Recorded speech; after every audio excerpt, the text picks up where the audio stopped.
भारत और मालदीव के बीच में जो कंट्रोवर्सी चल रहा है, इसके लिए वहां के जो विपक्षी नेता है वह भी उनको भला बुरा वहां की सरकार को कोसना शुरू कर दिया है। 3 मंत्रियों को सस्पेंड कर दिया गया है। मालदीव के पूर्व रक्षा मंत्री मारिया अहमद दीदी ने कहा है कि जो भी भारत के साथ हो रहा है ये बिल्कुल गलत है। हम लोगों को भारत के साथ ऐसा बर्ताव नहीं करना चाहिए, क्योंकि भारत एक हमारा पड़ोसी मुल्क है और हम लोग को भारत के साथ सीमा साझा होते हैं।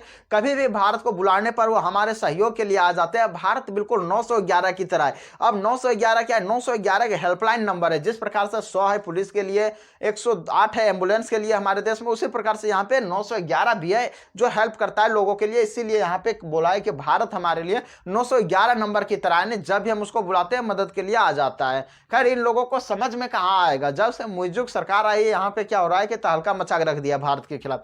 मुइज़्ज़ू को प्रथम यात्रा भारत के दौरे पे आना चाहिए, लेकिन ये यहाँ पे नहीं ना आकर ये पहले यात्रा जाता है तुर्की पे। खैर कोई बात नहीं, हमको उससे नाराज नहीं होना है। तुम कहीं भी जाओ भैया, तुम्हारा हाल वही रहेगा। तुम जो काला कौवा है तो कौवा ही रहेगा, वो कभी भी हंस या बत्तख नहीं बन सकता है।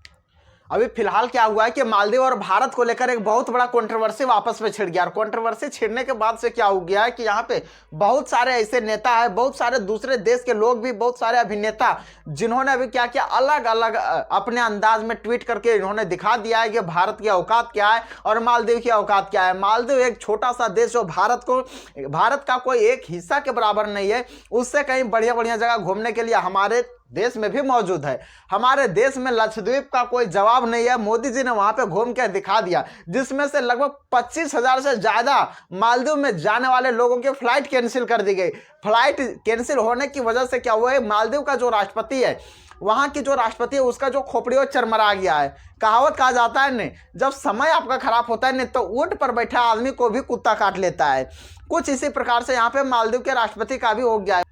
मालदीव के 3 ऐसे मंत्री थे जिन्होंने क्या किया, भारत के खिलाफ भला बुरा कहा। उन्होंने वहां के राष्ट्रपति उनको बैन कर दी, वहां पे उसको सस्पेंड कर दिया गया। हालांकि उन लोगों को क्या इतनी जरूरत थी कि खतरा मोल लेना हिंदुस्तान से। हिंदुस्तान वाले तो हिंदुस्तान से खतरा मोल लेते नहीं है। तो आप लोग कौन होते हो हिंदुस्तान से खतरा मोल लेने वाले भैया? यहाँ पे तो हिंदुस्तान वालों की नहीं चलती है देश के खिलाफ, तो आप लोग कैसे चल सकती है?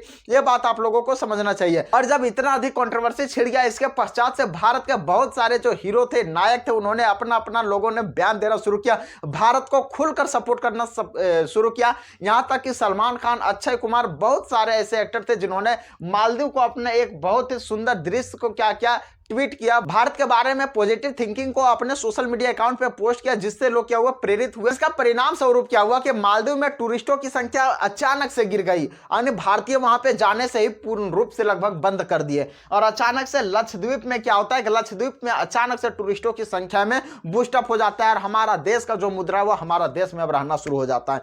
अब हम लोग आज के सेशन में हम लोग चर्चा करते हैं कि किस प्रकार से भारत ने मालदीव के राष्ट्रपति गयूम की जान बचाई थी। आज के हम लोग इस सेशन में चर्चा करते हैं। देखिए, दरअसल एक समय की बात है जब मालदीव के राष्ट्रपति भारत आने वाले थे। अब कब आने वाले थे? 1978 ईस्वी में क्या होता है कि ये वहां के राष्ट्रपति बन जाते हैं गयूम। और गयूम के राष्ट्रपति बनने के पश्चात क्या होता है, 1980 ईस्वी में पहली बार इसकी तख्तापलट करने की वहां की कोशिश की जाती है आतंकवादियों द्वारा, लेकिन वे असफल रह जाते हैं। दूसरी बार 1983 ईस्वी में कोशिश की जाती है, लेकिन फिर भी वो असफल रह जाते।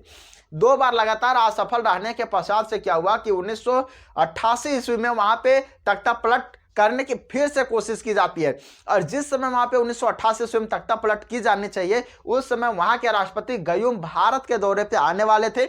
यह घटना नवंबर 1988 ईस्वी की है। नवंबर 1988 ईस्वी में क्या हुआ था, वहां के जो राष्ट्रपति थे वे भारत के दौरे पे आने वाले थे। भारत के दौरे पे आने के क्रम में क्या हुआ कि यहां से हिंदुस्तान से उनके लिए प्लेन भेज दी गई थी, यानी जहाज भेज दिया गया था। जिसके पश्चात क्या हुआ, जहाज में कुछ तकनीकी खराबी के कारण से बीच से जहाज घूम के वापस आ गया, यानी वो पूर्ण रूप से वहां पे पहुंचा भी नहीं। और उस समय हमारे देश के प्रधानमंत्री थे राजीव गांधी, बहुत अच्छे प्रधानमंत्री भी रहे हैं।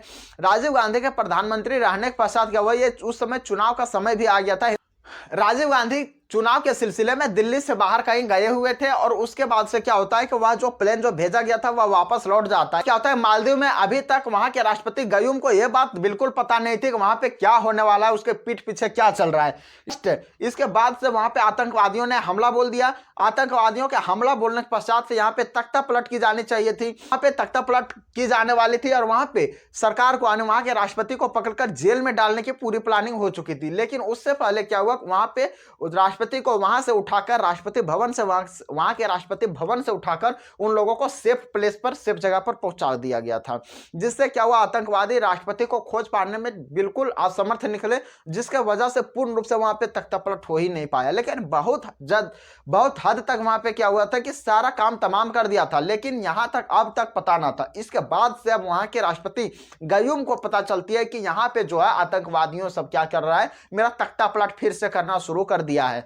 और उसी समय वहां के राष्ट्रपति गयूम बहुत सारे देशों में कॉल घुमाते हैं, जैसे ब्रिटेन में घुमाते हैं, चीन में, पाकिस्तान में, बहुत सारे देश में कॉल घुमाते हैं। लेकिन सभी देश क्या करते हैं, अपने आप को सरेंडर कर देते हैं, बोलते हैं भैया हमसे हेल्प ना हो पाएगी, हम अपना हेल्प नहीं कर सकते हैं। उसी प्रकार से काफी सारे देश, यहां तक कि अमेरिका तक को ये कॉल घुमाते हैं, और अमेरिका भी बोलता है कि यदि हेल्प करने के लिए आए तो मुझे आते आते 3 दिन का समय लग जाएगा, इससे बेहतर है कि आप किसी और को ढूंढ लो। अब इसके बाद से ब्रिटेन को कॉल घुमाते हैं, लेकिन ब्रिटेन भी इसमें मना कर देता है, बोलता भैया हम कुछ ना कर पाएंगे, हमेरा बस की बात नहीं है, आपको जो करना है कीजिए, आपका इंटरनल मामला है ये। और ब्रिटेन लेकिन एक सलाह दे देता है, बोलता है भारत को एक बार कॉल घुमा लो, क्या पता भारत आपकी सहायता के लिए पहुंच जाए। और वही बात करते हैं यहाँ के राष्ट्रपति गयूम। राष्ट्रपति गयूम जैसे भारत में क्या करते हैं, कॉल घुमाते हैं, यहाँ पे बड़े अधिकारी से बात होता है, बड़े अधिकारी के द्वारा राजीव गांधी हमारे देश के जो प्रधानमंत्री थे उस समय, उनको बताया जाता है मालदीव में इतना सारा जो काम करने का, इतना सारा जो तख्तापलट करने का जो साजिश था वो किसका था, मालदीव का ही एक बिजनेसमैन था, बड़ा बिजनेसमैन, उसी का काम था। उस बिजनेसमैन का नाम था अब्दुल्ला लुतुफी। अब्दुल्ला लुतुफी का ही इतना सारा सजा हुआ, इतना सारा रचा हुआ ये सारा षड्यंत्र। अब इसके पश्चात से अब्दुल्ला लुतुफी को ये जो षड्यंत्र है इसको सफल करने में सबसे पहले इन्होंने किससे मिला, श्रीलंका के एक बहुत बड़ा उग्रवादी संगठन का एक बहुत बड़ा नेता था, उससे जाके मिला, और उसका नाम था महेश्वरन। इस पर श्रीलंका की सरकार ने इस पर पहले से कार्रवाई करके रखा था, यह छोटा मांस भाग उगकर इधर उधर घूम रहा था, श्रीलंका की सरकार के नजर में ये आ ही नहीं रहा था वहां के, जिसकी वजह से बचकर इधर उधर भाग रहा था। अब इससे ये आके कॉन्टेक्ट किया, अब इससे आके जब ये कांटेक्ट किया, अब ये दोनों के कांटेक्ट होने के पश्चात से क्या हुआ, पूरा फाइनल डील हो गया। ये दोनों बातों का जब डील हुआ, इसके पश्चात से छोटा ये जो महेश्वरन था, ये क्या था, 80 ठो और उग्रवादी लेते आया। कहां पे, मालदीव की राजधानी माले में 80 और उग्रवादी लेते आया, और ये दोनों मिलकर अब तीसरा से फिर से बात कर लिया अहमद नासिर से। ये भी उन्हीं लोग ग्रुप का एक आदमी था, इसको भी अपने साथ में उन लोगों ने मिला लिया। टोटल 80 उग्रवादी को इन्होंने अपने साथ ले आया मालदीव की राजधानी माले में। और उसके पश्चात से क्या होता है, 3 नवंबर की सुबह ही 4 बजे ही क्या करते हैं उन लोग, हमला बोल देते हैं, और हमला के दौरान काफी सारे सरकारी बिल्डिंगों पर उन लोगों का कब्जा हो जाता है। और वहां पे जो राष्ट्रपति है गयूम को अब लगभग उन्होंने अपने कब्जे में लेने को था, उससे पहले वो सिक्योर हाउस में पहुंच चुके होते हैं। गयूम को तो वहां से सिक्योर हाउस में पहुंचा दिया जाता है, लेकिन अब गयूम का दिमाग काम नहीं कर रहा था, अब करे सो करे क्या। मालदीव के राष्ट्रपति का दिमाग पूरा फेल हो चुका था, लेकिन उसके पास एक सेवा अवेलेबल था कि मोबाइल था, और सारे कनेक्टिविटी उसका नहीं काटा गया था, जिसकी वजह से क्या था, वो कहीं भी बात कर सकता था। काफी जगह पे फोन किया, भारत से भी क्या था, सहायता मांगा। अब भारत से सहायता मांगने के पश्चात से वहां पे क्या हुआ कि सुबह लगभग 6:30 बजे भारत के पास कॉल किया गया, और भारत में जो कॉल आया था वह आया था अरुण बनर्जी के पास, दिल्ली में थे, मस्त से सो रहे थे, वहां पे इसके पास कॉल आता है, ये बताते हैं राजीव गांधी कैसे ऐसे बात है, वहां पे हो गया है, हम लोगों को चलना है वहां पे, क्या करने के लिए, उन लोगों को, आतंकवादियों को बढ़िया ठिकाना लगाने के लिए, उग्रवादियों को बढ़िया। इसके पश्चात से क्या होता है, जो भी सारे वहां पे जो मिलिट्री बेस थे, जो भी भारत में स्क्वाड्रन जितने सारे थे, जो एक दूसरे जगह जो क्या कर रहे थे, रिहर्सल कर रहे थे। अब उन्हीं में से एक था लीडर अशोक चारडिया। अशोक चारडिया ने क्या किया था कि ये भी पुणे जाने वाले थे अगले दिन अपना प्रदर्शन के लिए, तो इनको बढ़िया से मिल गया मौका कि यहाँ पे जो प्रदर्शन करना है उससे अच्छा है तो वहीं पे प्रदर्शन कर लें माले में। अब यहाँ पे क्या हुआ कि इनका अगला दिन का जो शो था पुणे का वो हो गया कैंसिल। अब ये तो पूरा परेशान हो गए, भैया इतना भीड़ भड़ाका इतना काहे हो गया, इस तरह काहे कैंसिल हो गया अचानक से शो, तो इस प्रकार से पूरा परेशान हो गया। इसको बाद में पता चला कि कैसे कैसे गलत उलट इसको इन्फॉर्मेशन मिल गया कि श्रीलंका जाना है, जबकि इसको श्रीलंका जाना ही नहीं था, इसको जाना था मालदीव, लेकिन श्रीलंका जाने का इन्होंने सोचा अरे भैया लगता है कि उन्होंने मछुआरा पकड़ लिया है, इसलिए मुझे फिर से श्रीलंका जाना पड़ेगा। अब इसके पश्चात से क्या होता है, वो श्रीलंका जाने का मन बना लेते हैं, और वहां से बाद में इसको पता चलता है ब्रिगेडियर बलसरा मौजूद थे, उसी विमान में, तो इनके द्वारा बाद में इसको पता चलता है कि हम लोग को मालदीव जाना है।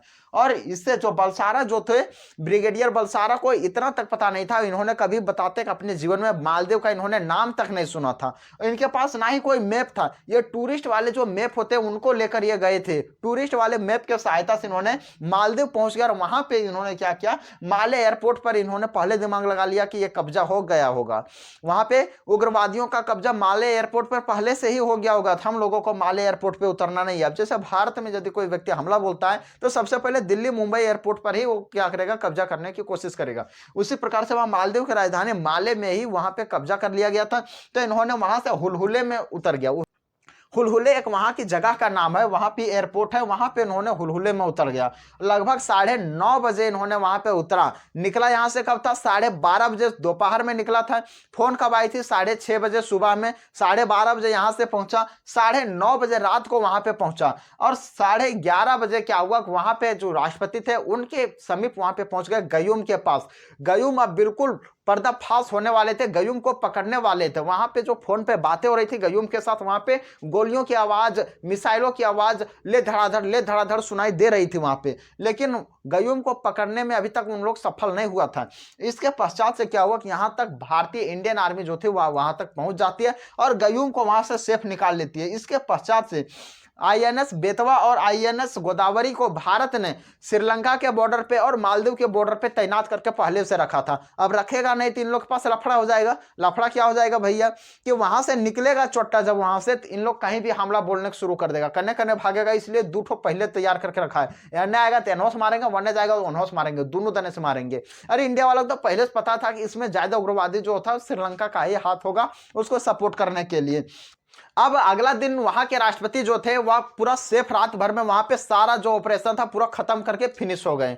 सारा जो भी था कैक्टस ऑपरेशन पूर्ण रूप से सफल हो गया। तब सुबह 8 बजे वहां के जो राष्ट्रपति हैं वो वहां पे क्या होता है, मीडिया के सामने आते हैं। तब तक पूरा देश विदेश के मीडिया वहां पे पहुंच चुकी थी, दूसरे देशों को भी मीडिया वहां पे पहुंच चुकी थी। और पहुंचने के पश्चात से क्या होता है, वे अपने बयान को वहां पे देते हैं कि भारत की आर्मी थे, भारत के ने हम लोगों को काफी अधिक मदद किया और हमको, मेरी जान को इस कदर बचाया है। और भारत को वह अपने दिल से, अपने तहे दिल से थैंक यू कहा था। और गयूम श्रीलंका और गयूम मालदीव के राष्ट्रपति 2008 ईस्वी तक रहे थे। समझ सकते, लगभग 1978 में जो बने वो 2008 तक रहे। लगभग 40 वर्षों तक ये वहां के राष्ट्रपति रहे। और उसी समय उन्हीं के देखरेख में जो 100 सैनिक छोड़े थे और वहां पे जो भी युद्धपोत वगैरह छोड़े, उन्हीं के देखरेख में आज भी वहां पे सैनिक जाते हैं और वहां पे देखरेख करते हैं। इसी बात को लेकर कहना है मुइज्जू को कि अब यहाँ पे अपना आप क्या कीजिए, अपना आप सेना ले जाइए, अब हमको आपके एहसान की जरूरत नहीं है। खैर कोई बात नहीं, इसको भी उसी तरह से पता चलेगा जिस प्रकार से गयूम को पता चला था, उसी प्रकार से मुइज्जू को भी पता चल जाएगा। लेकिन अभी भारत फिलहाल ऐसे कोई भी काम नहीं करने वाला है जिससे वहां पे सेना हटाया जा सके। खैर आप लोग इनके बारे में क्या सोचते हो, अपनी राय कमेंट में जरूर लिखना।